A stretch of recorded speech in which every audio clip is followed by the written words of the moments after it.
उसके वेंटिलेटर पे पड़े हुए फोटो जिसमें वो महिला का बच्चा 1 महीने पहले मर चुका पेट के अंदर और जहर पूरे शरीर में फैल गया और डॉक्टर ने उस बच्चे को निकाल तो दिया पर आखिरी में कह दिया कि ये महिला भी 15 से 20 मिनट के अंदर मर जाएगी, ये जीवित नहीं रहेगी। अब पत्र उसका पत्र पहले ढूंढें।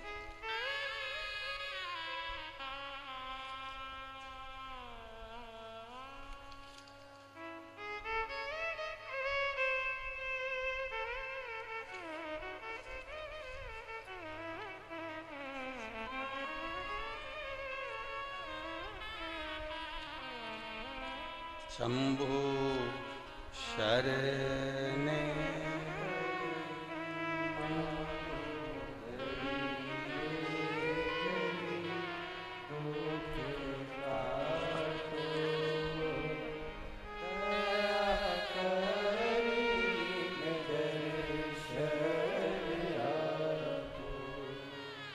शंभु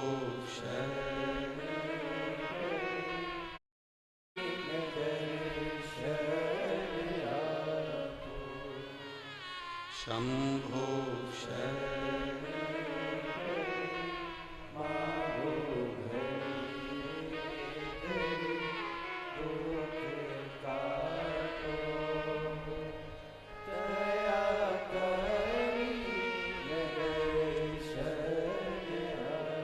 मेरा नाम राधिका है, मेरे पति का नाम गौरव चौहान है।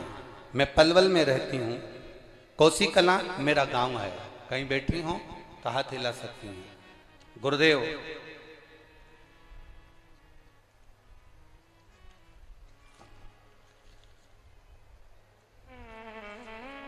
कहीं बैठी हो तो हाथ हिला सकती हैं। दिख गई? हाथ हिलाओ एक बार। हाँ ठीक है। श्री शिवाय नमस्तुभ्यं। पहले तो बाबू आपको वापिस आने की बधाई, जो भगवान ने आपके प्राण वापिस दी है, भोलेनाथ की कृपा आप पर हो। मेरे पति का नाम गौरव चौहान है। मैं पलवल की रहने वाली हूँ। कोसी कला मेरा गांव है। मैं भोले बाबा का क्या वर्णन करूँ गुरुजियों। गर्भस्थ मेरा पूरा टाइम चल रहा था। 13/4/2023 को अल्ट्रासाउंड कराया गया जिसमें बच्चा प्राण त्याग चुका था पर ध्यान नहीं दिया गया और आखिरी में बच्चा अंदर ही मर गया जिसका पॉइजन मेरे शरीर में फैल गया। डॉक्टर के हिसाब से बच्चे को बाहर निकाला गया और मेरे भी बचने की उम्मीद नहीं थी, जिसके फोटो मैं लगा रही हूं।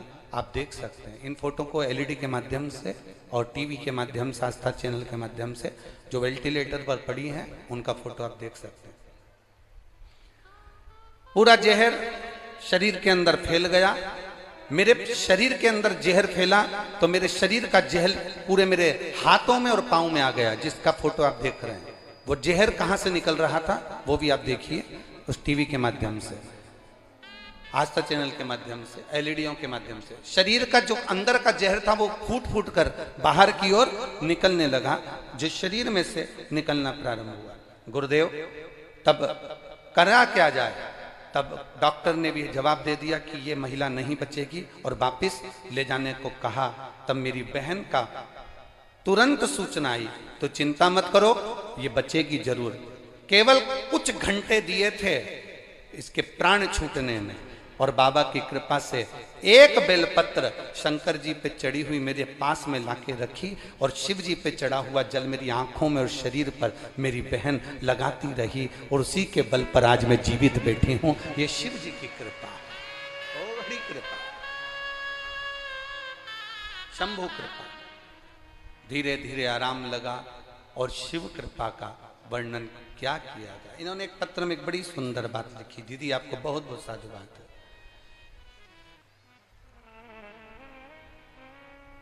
इसमें आपने लाइन लिखी है, अगर भोले बाबा का भरोसा ना होता तो दुनिया में कोई हमारा ना होता। ये शिव बैठिए बहन। हर हर महादेव। शंभु कहते किसको है? अकाल मृत्यु वो मरे जो काम करे चंडाल का और काल उसका क्या बिगाड़े जो भक्त हो महा काल का। जो शिव की आराधना करता है, शंकर की आराधना करता है, शिव भक्ति में डूबा रहता है। जो शंकर की भक्ति में डूबा रहता है, शंकर की आराधना में जो डूबा हुआ है, उसको दुख क्या, उसको तकलीफ क्या, उसको कष्ट क्या। क्या दुख है, क्या तकलीफ है, क्या कष्ट है। अब सौंप दिया इस जीवन का सब भार तुम्हारे हाथ। चल रहा है नहीं ऐसा है। अब सौंप दिया इस जीवन का सब भार तुम्हारे हाथ। हे हार तुम्हारे हाथों और जीत तुम्हारे हाथ। हमारा समर्पण, हमारी भक्ति, हमारा हृदय, हमारा चित्त हम परमात्मा को कैसे ना दे दें, हम भगवान को कैसे ना प्रदान कर दें। आपने अगर दिल से, आपने हृदय से भगवान शंकर को रिझाया है, भगवान शंकर की आराधना अगर आपने दिल से करी है, शिव की भक्ति आपने अगर दिल से करी है, तो कैसे ना दे। ए ब्रज की जीजियों और मेरे ब्रज के जीजाओं, एक बात बहुत सावधानी से सुनना।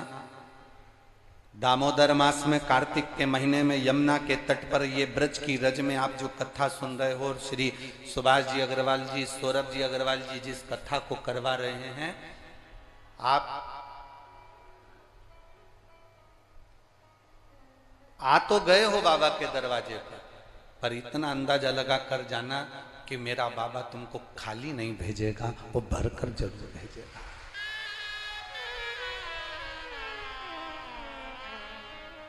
उसका विश्वास दृढ़ रखो, भरोसा पक्का रखो। ये सुभाष जी अग्रवाल जी ये 3 साल 4 साल से लगे हुए थे। कथा कथा कथा।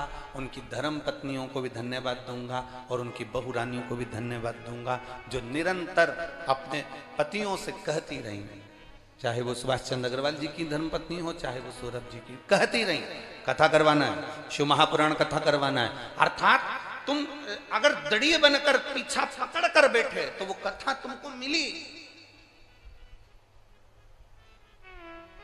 भले 3-4 साल में मिली, पर मिली।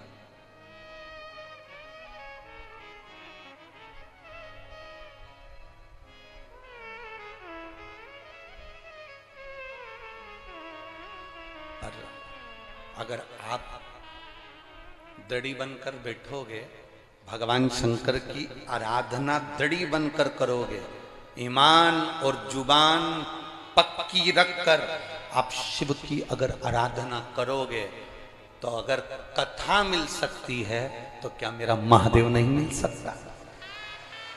क्या मेरा शिव नहीं मिलेगा? अवश्य प्राप्त।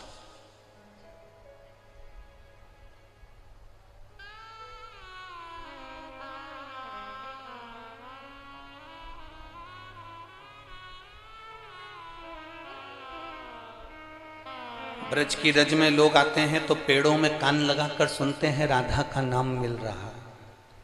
ब्रज की रज में लोग आते हैं तो वृक्षों के कान लगाकर सुनते हैं कि बंसी की धुन मिल रही है। हम कहते हैं इतने खो जाओ परमात्मा में,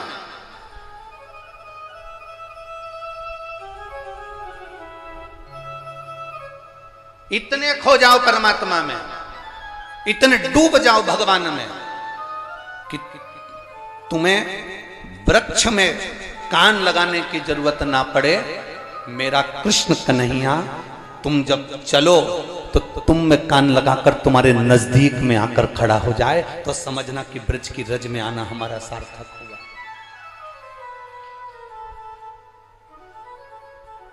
हमारा ब्रज की रज में आना सार्थक हुआ, तब समझिए